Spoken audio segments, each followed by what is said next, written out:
یہ دنیا یقین کریں جتنے مرضی پیٹو ہوں، ماشاءاللہ لاہور میں تو کھانا ٹھیک ٹھاک کھایا جاتا ہے، جتنے مرضی پیٹو ہوں، افطاری آئے اور افطاری سے پہلے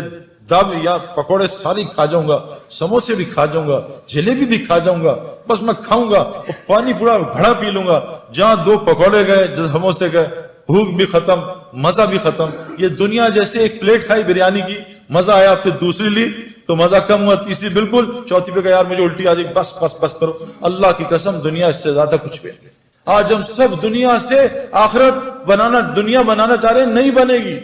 اگر ہم آخرت کی محنت میں لگ گئے۔ اگلی مثال، یہ انضمام الحق پاکستان کرکٹ ٹیم سے نکال دیا گیا، مجھے کپتان بنایا، ان کا سب کو سلیکٹ کرنا، انضمام کو سلیکٹ نہ کرنا۔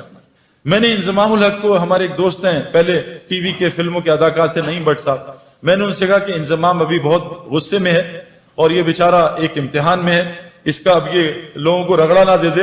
آپ اس کو، حالانکہ انضمام کو غصہ نہیں آتا لیکن آتا تو بہت آتا ہے، میں کہا انضمام کو لے کے آپ اس طرح کرو کہ آپ چلے جاؤ اللہ کے راستے میں۔ انضمام نے 10 دن لگائے، سارا غصہ نیچے آیا، اور 10 دن لگانے کے بعد اللہ کے راستے میں، 10 دن لگانے کے بعد اس کو اللہ نے واپس کپتانی دی، اور 5 سال میں پاکستان کے ٹاپ کیپٹنز میں شمار ہونے لگا۔ پہلی اننگز میں جا کے 326 کیے۔ میرے پیاروں، میں یہ نہیں بتا رہا یہ کوئی کرائیٹیریا نہیں ہے، لیکن جس وجہ سے میں اور آپ ڈرتے ہیں نا میری دنیا جائے گی، واللہ ہماری دنیا وہ بنے گی جو ہم سوچ بھی نہیں سکتے۔ حاشی